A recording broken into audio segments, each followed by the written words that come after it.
Last week, a missile struck a village in Poland near the Ukraine border, killing 2 Polish citizens. Ukraine President Volodymyr Zelensky insisted Russia was behind the attack, a claim that U.S. intelligence has since disputed, suggesting the missile was an errant Ukrainian anti-missile strike. Had Russia attacked NATO member Poland, as Zelensky claimed, a NATO response would be required, pitting nuclear powers against one another.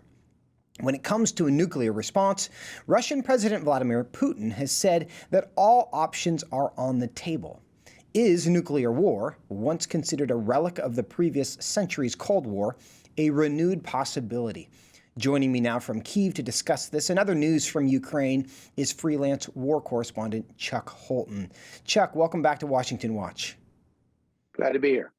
And before we get going here, I want to point out that you are on the ground in Kyiv dealing with rolling blackouts, rolling power shortages, and so that affects internet connections and a whole bunch of things. So those are the dynamics, and we appreciate you being here with us. But if we experience some technological difficulties, that is the nature of what we are dealing with. But Chuck, before we discuss the bigger picture of nuclear weapons, just tell us what you're seeing on the ground there in Ukraine. Well, we have been dealing with these rolling blackouts for a couple of weeks now as Russia continues to try to strike the electrical grid.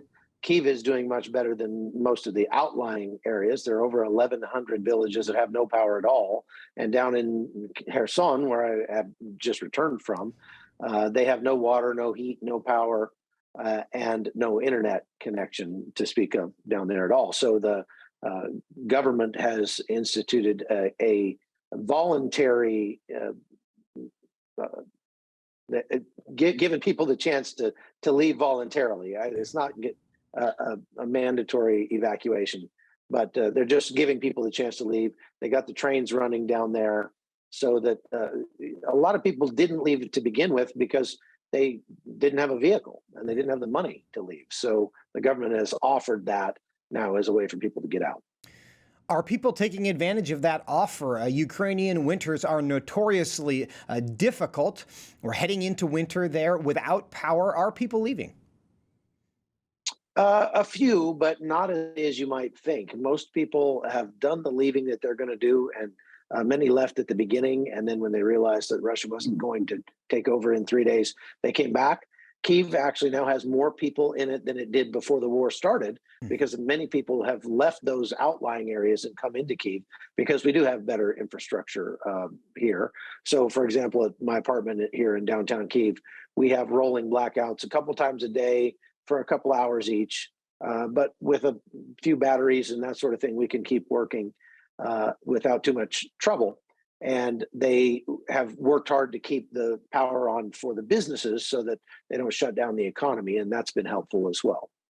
Now, Chuck, you just mentioned Kherson, which early in the conflict was captured by the Russians, has recently been retaken by Ukrainian forces. How would you describe the status of the conflict at this point? The Russians continue to lose and lose badly. They have failed at just about everything that they've tried to do in the last several months. A lot of experts are saying that both sides will sort of settle down now that winter is here and sort of solidify their lines over the winter and pick it up again in the spring. The Ukrainians say absolutely not. We are not going to give up the momentum that we have. They say that they're going to keep pushing. And indeed, they are doing that. They're moving forces even now out to the areas of where the heaviest fighting is. They outnumber the Russians now on the battlefield, and in some important places like Bakhmut, they outnumber the Russians something like 4-1. So the Russians are not going to take ground with those kinds of numbers. The Ukrainians have got more tanks in the fight now than the Russians do. They have received a lot of support from the West, obviously, and that is coming in very handy. And the Ukrainians are fighting smarter as well. The Russians have really engaged in this war against the civilian populace since day one. The Ukrainians have been much more judicious about what they strike. They have used their combat power against military targets and strategic targets that have actually knocked out the Russians' ability to fight and to supply their forces. And so that means that the Ukrainians have steadily been able to push them back since the counteroffensive really began in earnest for Kherson just a couple of months ago. Now, Chuck, for months, it seems that momentum has been on the side of the Ukrainians. We've heard reports recently of a potential offered peace to the Russians where they would be able to keep Crimea, but otherwise they would retreat. Mixed signals about how the Ukrainians feel about that. But is Russia, in light of the fact that they're really on their heels in this conflict, are they just trying to save face so that they get something out of this conflict they can claim victory for? Yes, they're desperately seeking an off ramp, I would say right now, but they can't afford to look like they're seeking an off ramp. And so they continue to dump forces into the fight. In terms of losses, they are sustaining somewhere upwards of 500 dead Russian soldiers every day, sometimes even as many as 1,000 every day. And those are just not sustainable losses. So many of the troops that are being captured with World War I or World War II era, no training, don't want to be there, very poor morale. And so it just gives the Ukrainians more and more impetus to keep going. Now, as far as that offered ceasefire with offering to keep Crimea, that certainly wasn't the Ukrainians that did that. The Ukrainians are saying, we've got the momentum on our side. Why would we stop now? Why would we offer a ceasefire now when we literally are watching the Russian army collapse and fall apart in front of our forces? So they're going to keep pushing as long and as hard as they can and try to solidify their position before they get anywhere close to being willing to sit down for peace talks. That being said, and that is encouraging news, but there are significant geopolitical implications for this. On Saturday, Secretary of Defense Lloyd Austin discussed part of that. He shared his concern that Russia's invasion of Ukraine could lead to further instability. Let's play clip one. And Russia's invasion offers a preview of a possible world of tyranny and turmoil that none of us want to live in. And it's an invitation to an increasingly insecure world haunted by the shadow of nuclear proliferation. Chuck, what's your reaction to that? It's obvious that the administration is also seeking an off ramp. They are putting some pressure on the Zelensky administration to find a way to put an end to this. As a matter of fact, the deputy foreign minister said in an interview just yesterday, I think, that they believe that this could be over by February. This whole thing could be finished by then. Now, obviously, the Russians are going to have a vote in that, and I don't know that the Russians are willing. When I was in the military, we were taught that you shoot the enemy not until you think he's dead. You shoot him until he thinks he's dead. Well, the Russians don't think they're dead yet, but they probably died 6 months ago. They just haven't laid down yet.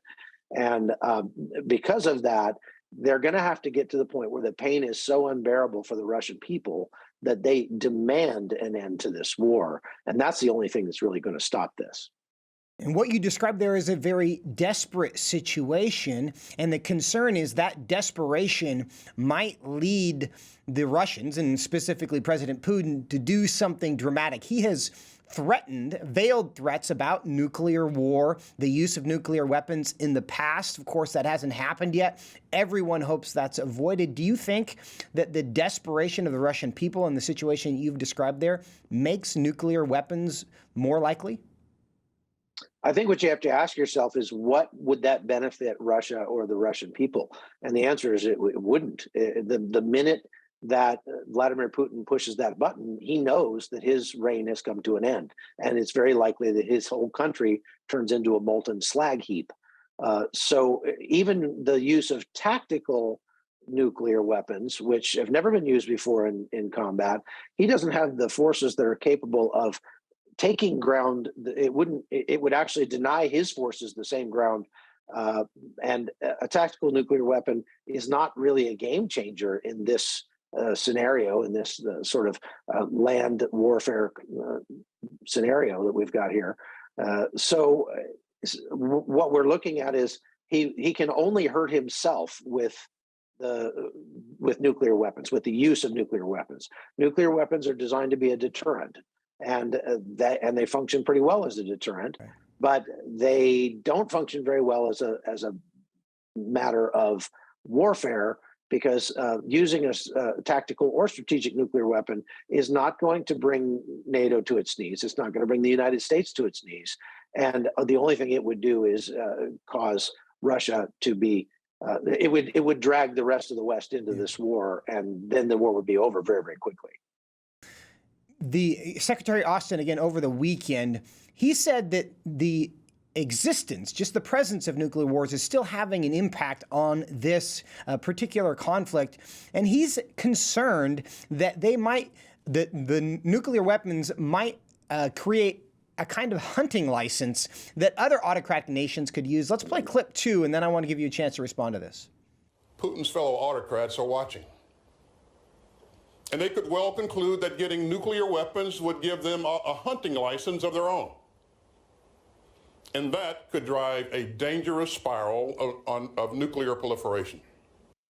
Chuck Holton, do you think it's a fair concern that nations could see the having nuclear weapons as essentially a license to invade their neighbors without the kind of response that they might otherwise get?